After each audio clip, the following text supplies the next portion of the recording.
noches, bienvenidos a EPA. Hoy es lunes 28 de abril y tenemos un programa con un montón de material para compartir con ustedes, recomendaciones de todo tipo. Fernando estuvo con Bárbara Yorsin, tenemos también cartelera de música, bueno, cartelera de cine, también de todo un poco, pero vamos a empezar por nuestro invitado de piso, nuestro invitado central, que es Rodolfo Santulo, escritor, guionista, periodista, bueno, un montón de cosas, también docente, pero que en esta oportunidad nos viene a presentar su último libro, es una novela, Caza y Pesca, que se trata de, bueno, es un thriller, vamos a hablar con él, que nos cuente bien de qué se trata, pero tiene que ver con la caza, con la pesca, como dice su nombre, y bueno, y es un thriller de suspenso, de misterio, hay persecución, hay de todo un poco.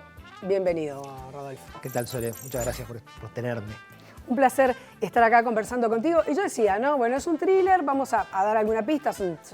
Es difícil a veces hacer notas a escritores, como uno cuenta de qué se trata, avanza en la entrevista sin spoilear, como se dice ahora. Está bien, pero podríamos decir que es la historia de tres amigos que se juntan por semana de turismo para ir a pescar y al momento de instalarse a la orilla del Xi, que es donde van a realizar esa práctica, terminan, por una serie de decisiones, terminan involucrados en un conflicto con cazadores de jabalí que están cerca. Y vendría a ser como de estas dos maneras de relacionarse y relacionarse incluso con el lugar, es que termina deveniendo en un enfrentamiento que es violento. Claro, eso vendría a ser el storyline o lo que uno lee atrás. Ahí paramos, no podemos contar más nada. No, pero el libro la verdad que tiene un ritmo muy ágil, como siempre nos tenés acostumbrados, pero tiene algunos ingredientes que lo hacen, digamos, original, ¿no? Todo lo que tiene que ver con esa persecución, que además es muy cinematográfica, y de eso también nos vas a hablar, porque esto también es un proyecto de película que ya está en camino. Sí, bueno, justamente el origen de Caza y Pesca es, como bien decís vos, cinematográfico primero que nada. Es primero que nada un guión de cine que yo escribí en el año, si mal no recuerdo, 2021. Sí. Y ahí empezó el periplo de volverse película, que, como bien sabés, es un periplo que lleva mucho tiempo y que va generando distintas instancias, que se suma un productor, que se baja un productor, que se suma el director. Y a medida que fue pasando todo eso, el guión fue cambiando, porque si algo tiene un guión de cine es que es como un documento vivo en el que van opinando y vos vas haciendo versiones que no te digo que cambian completamente la historia, pero le van agregando capas, perspectivas, dimensiones que no tiene originalmente. Claro, que hay que negociar. Hay que negociar. Es una obra colectiva, tal cual. Sí. Y a mí me quedó un poco la sensación de que estaba bueno rescatar la idea original tal cual yo la había pensado en esa primera versión, que es la base en la que yo uso para terminar escribiendo esta novela. Vendría a ser la idea original tal cual era mía 100%. Es el testimonio, el documento de que hubo una idea original que esta es la tuya. Vamos a ver, capaz que la película funciona mucho mejor. No quiere decir nada, capaz que la película es mucho mejor, ojalá. Pero bueno, en mi caso simplemente es querer contar la historia con las bases que tenía decididas en un principio. Otra de las particularidades es que, bueno, hay un grupo de cazadores que, como vos decís, en determinado momento se enfrenta a este grupo de pescadores amateurs, en realidad es un grupo de amigos que se va por semana de turismo, pero también el tema de la caza es un tema que hablábamos la otra vez cuando hablábamos por teléfono, es una caza que ya no se estila, que es una caza con perros que son los primeros cazadores. Los perros siguen participando de las cacerías hoy en día, pero no de la manera que yo lo planteo en el libro. La manera que yo planteo en el libro es una forma muy brutal de cacería pero que existió. No me consta, por lo menos te voy a decir así, no me consta que se siga haciendo hoy en día.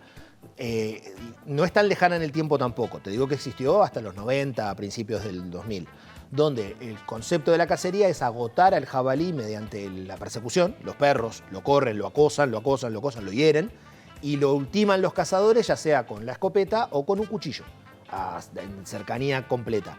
Es un formato muy peligroso de cacería porque algún perro por el camino normalmente no cuenta el cuento. Me imagino. Y el peligro para el propio cazador es alto, porque por herido que esté el jabalí, los jabalíes son animales muy duros.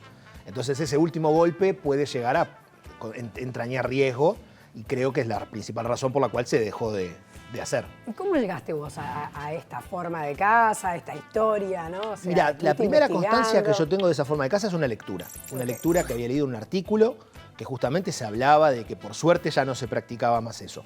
Y después, a medida que fui investigando, porque para escribir el libro, ya que yo ni cazo ni pesco, tuve que hacer una investigación, encontré varias veces la referencia o mención a ese tipo de cacería.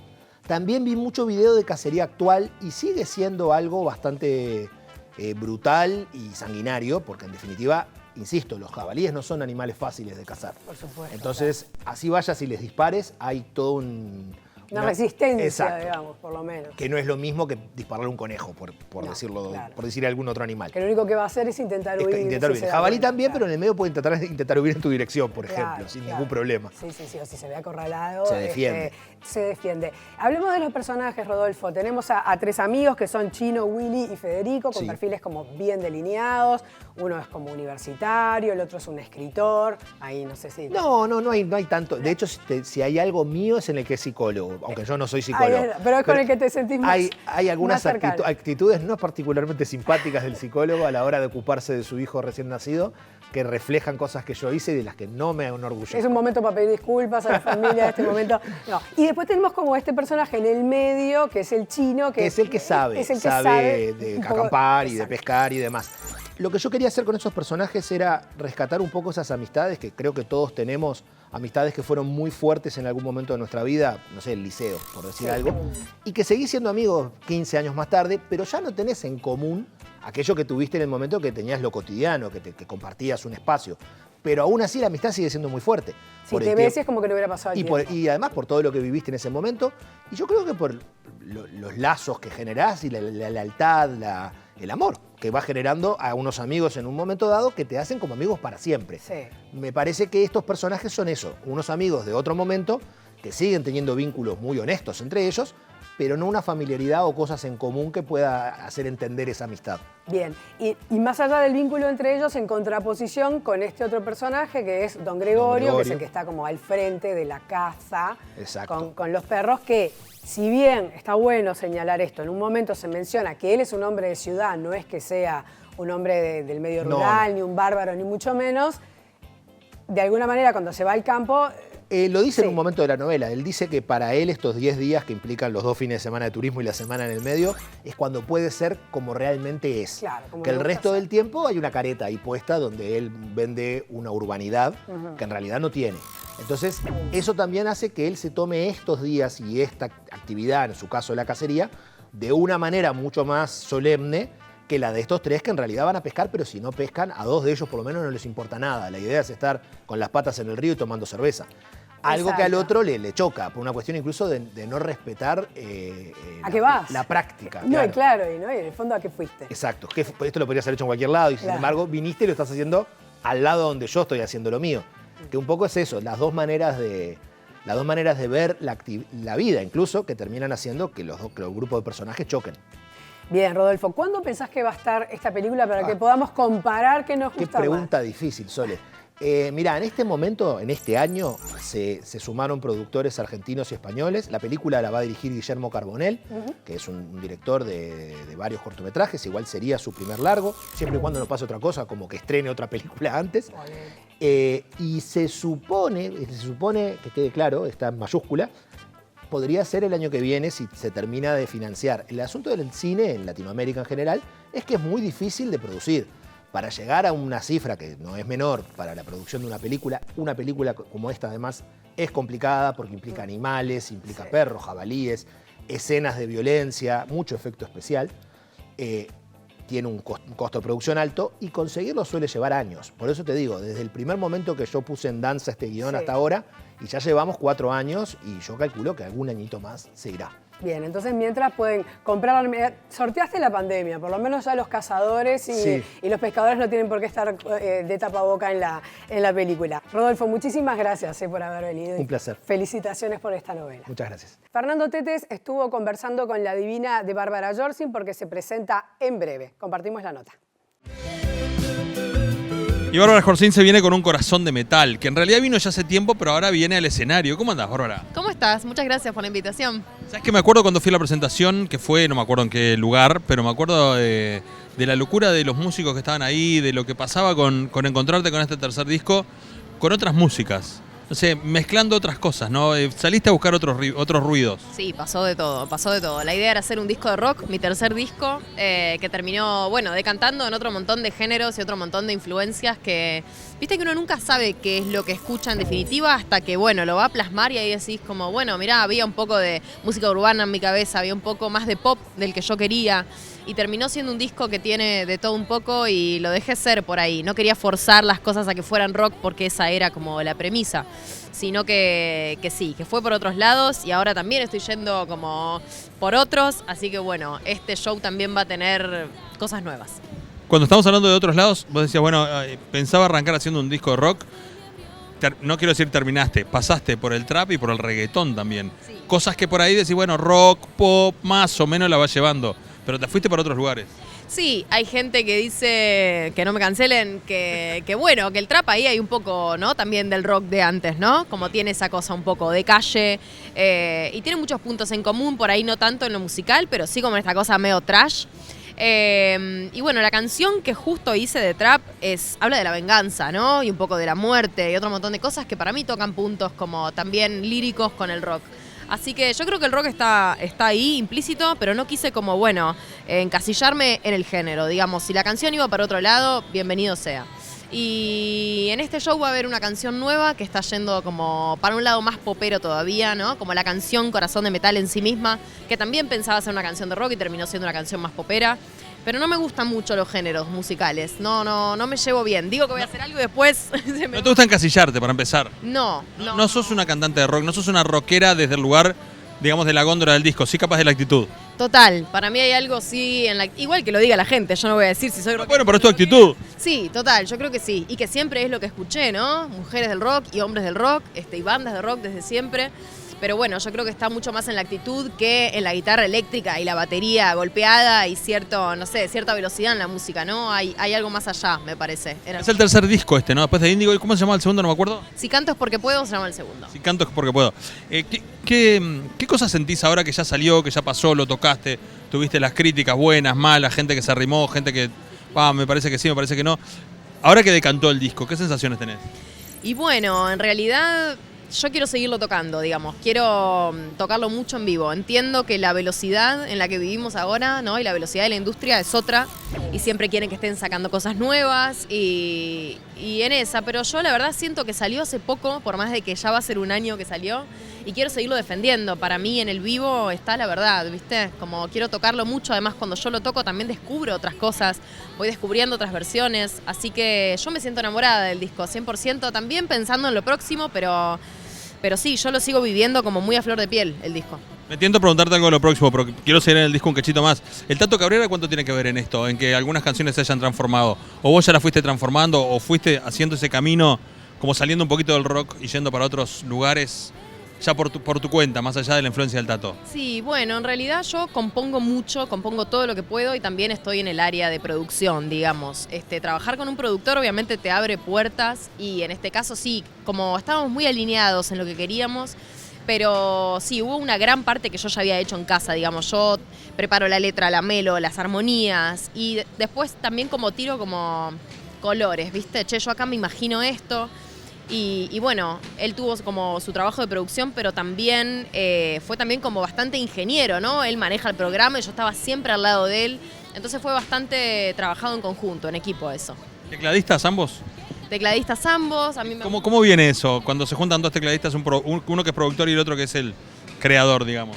Y bueno, está tremendo, sí, potenciás, porque en Uruguay mismo los tecladistas tenemos influencias de todos lados, ¿no? Yo aprendí piano clásico en el interior, toqué obras de Bach, de Mozart, como música antigua, y después fui creando canciones medio como podía, y bueno, cada uno tiene su bagaje, ¿no? Entonces, por ahí, en este caso él es más tecladista, yo soy más pianista, y nos complementamos un montón. Para mí es súper rico juntarte con un instrumentista igual que vos y decir, che, esto acá, esto acá. Para mí creció mucho el disco también desde ese instrumento. Como padre de una hija que aprendió piano clásico, que ahora está en stand-by, ¿no? ¿Te has cruzado con tus profes de piano, con gente de la época del piano clásico, ahora en este formato rock and roll? Sí, es una linda pregunta. Me llevo muy bien con ella, es una señora hermosa, se llama Teresita, tiene 84 años, toca el piano increíble todavía. Y sí, me charlo mucho con ella. Y me encanta, también hay una cosa como muy rockera en un montón de la música clásica. Uno cree que no, pero escuchar a Bach, para mí tiene una impronta ahí muy rockera desde antes que existiera el rock. Bueno, ¿y qué estás creando? ¿Por dónde vas? ¿Por el pop? Estoy yendo por el pop. La canción para mí, Corazón de Metal, abrió una puerta, ¿no? Entre una cosa, un pop más alternativo, más oscuro, que dije, che, me gusta mucho hacer esto. Entonces estoy creando 2 canciones. Una que ya está a punto de mezclar, que sí, va por ahí, va por un pop más, no sé, me cuesta decir músicos, pero sí, es un pop un poco más oscuro, no el pop de siempre, ¿no? No es el pop Britney de los 2000, del que todos, como por ahí vamos, la cabeza hasta ahí, sino tiene como una cosa mucho más moderna, más del palo Billie Eilish, ¿no? Como este pop bastante oscuro, que me gusta mucho. Y la otra tiene una cosa más hip hopera. Pero bueno, en realidad las canciones en mí nacen y ahora estoy produciendo con Jero Romero, es un amigo de Argentina, que es el productor de Alan Sutton y Las Criaturitas de la Ansiedad. Y bueno, trabajar con él también me ha abierto un montón de puertas. Pero sí, yo trabajo como eso, todo lo que puedo en mi casa, digamos, compongo, nace la idea, nacen los sonidos, nacen las texturas. Y después también es, bueno, compartir eso y ver hasta dónde se puede llegar con el trabajo y el talento del otro, ¿no? Para el próximo show, ¿qué detalles hay que tener? ¿Qué es lo que no puede faltar? ¿Dónde, hora, lugar? Bueno, es el Magnolio Sala, el 3 de mayo. ¿Con qué formación?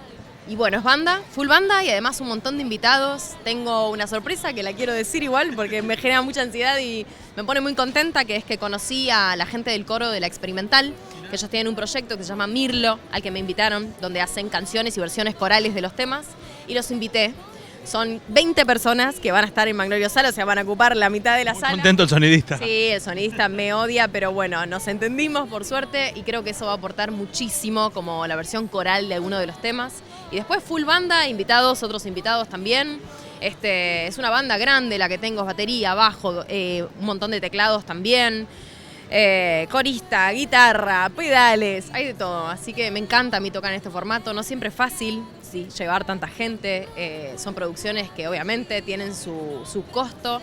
Así que bueno, espero que muchísima gente pueda venir a verlo. Y por último, ¿qué influencia tiene ET en vos? Porque estamos hablando de vos, frontwoman, digamos. Pero formar parte de una banda de un tipo que es un crack, que tiene unas creaciones increíbles y que va por otro lado, totalmente. Sí. Bueno, me ayudó muchísimo. Yo cuando entré a la banda era pianista, digamos, sabía tocar el piano, entonces el piano, por ejemplo, ocupa como un montón de lugar en un montón de espacios y el bajista me miraba con cara de culo, como diciendo, ¿por qué estás tocando lo mío? Y el guitarrista era como, che, también estás acá, ¿no? Y tuve que aprender cómo encontrar mi lugar, ¿no? El lugar del tecladista en la banda, eso fue un aprendizaje total. Y después también me gusta mucho, mucho tocar con ellos, más allá de que me encanta la música y son mis amigos, porque no me tengo que estresar por cuestiones de gestión. Yo voy, disfruto, toco, me subo arriba del escenario, movemos la cabeza, mucho peludeamos y después es como, bueno, es el proyecto también un poco de él, ¿no? En el que nosotros acompañamos, es una banda de todos, pero bueno, es su proyecto, son sus canciones. Entonces, bueno, si tuviera que gestionar eso por 2, me volvería loca. Entonces, tengo un disfrute también de soltar un poco más en los problems. Así que para mí ha sido todo aprendizaje, sin duda, y me encanta, y tienen un público re manija, alucinante. Así que para mí es eso, es todo aprendizaje y disfrute a full. Nos vemos en Magnolio. Nos vemos en la Magnolio, gracias. Gracias. Como ustedes saben, venimos alternando las recomendaciones literarias con las recomendaciones de disco. En esta oportunidad le toca a Mauricio Ubal hacernos un par de recomendaciones. Mauricio, otro reencuentro para hablar de discos, para hablar de nuevos lanzamientos o recomendaciones. ¿Por dónde empezamos? Recomendaciones con las últimas cosas que hemos ido sacando, querido Fernando. Tengo para hoy un disco muy querido de alguien también muy querido como es Julio Brum, hombre dedicado al trabajo con música de niños fundamentalmente, pero muy activo, un hombre con muchos proyectos a la vez. Está el proyecto Butiá, plataforma de discos para niños, pero él ahora sacó un material que se llama Araicuay y es Julio Brum y la Polka Power, o sea que ya te da el nombre por dónde viene, ¿no? Es decir, es muy folclórico, un espíritu muy folclorístico, digamos, ahondando en las cosas nuestras, con un sonido, con una tímbrica muy de campera, digamos, y realmente con canciones preciosas, con melodías preciosas, así que muy recomendable Araicuay de Julio Brum y la Polka Power. Después tengo para invitarte esto que es también una cosa muy, muy bella. Voces del Agua se llama el grupo.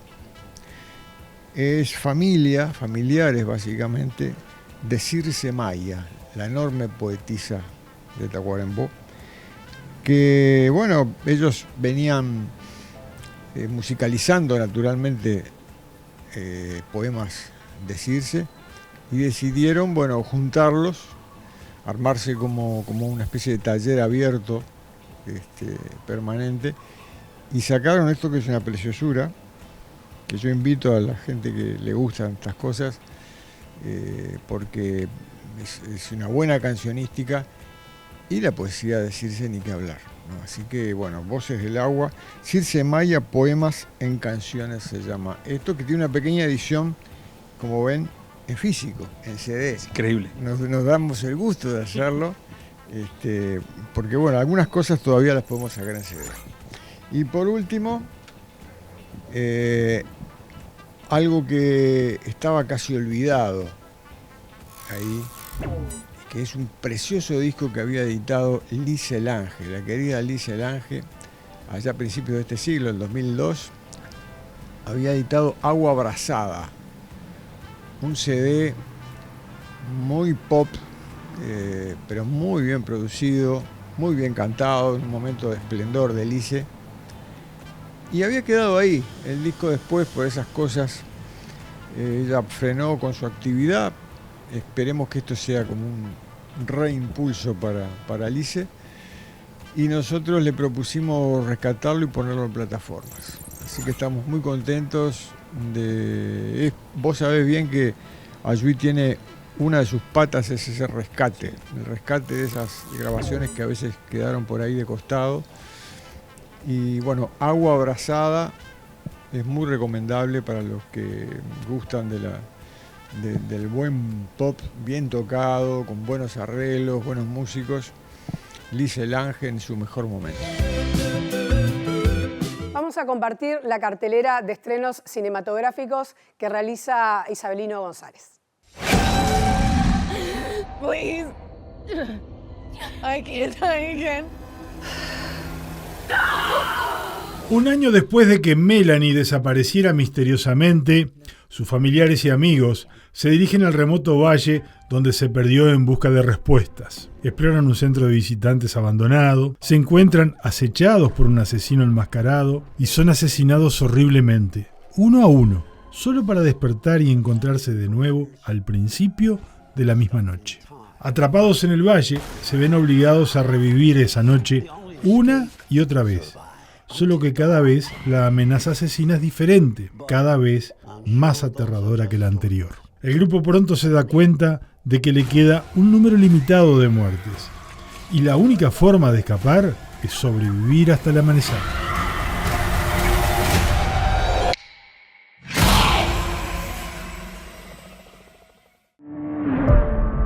I spent years looking for you. Do you not miss me because of me, or is it your condition? I'm just me. En la película El Contador 2, un veterano fue asesinado y dejó un mensaje críptico para encontrar al contador, y Wolf se siente obligado a resolver el caso. Al darse cuenta de que se requieren medidas más extremas, Wolf recluta a su hermano, distanciado y altamente letal, Brack, para ayudar. En colaboración con la subdirectora del Tesoro de Estados Unidos, Mary Beth Medina, descubren una conspiración mortal, convirtiéndose en objetivos de una despiadada red de asesinos que pretende mantener sus secretos enterrados.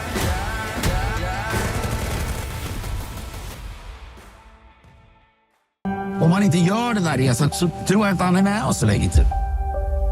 Det är inte som det var förr. Någon har bestämt dig för att gå i pension, Lasse. El último viaje es un documental con un resultado muy humano, donde un veterano que acaba de jubilarse, después de trabajar 40 años, se vuelve pasivo, cansado y sin esperanza. Su familia espera revivirle la chispa al emprender un viaje familiar que en otros años era muy común y disfrutable para ellos. Llegamos al final de nuestro programa. Agradecerles como siempre que estén allí del otro lado de la pantalla. Nos reencontramos el jueves por la pantalla de Canal 5. Gracias.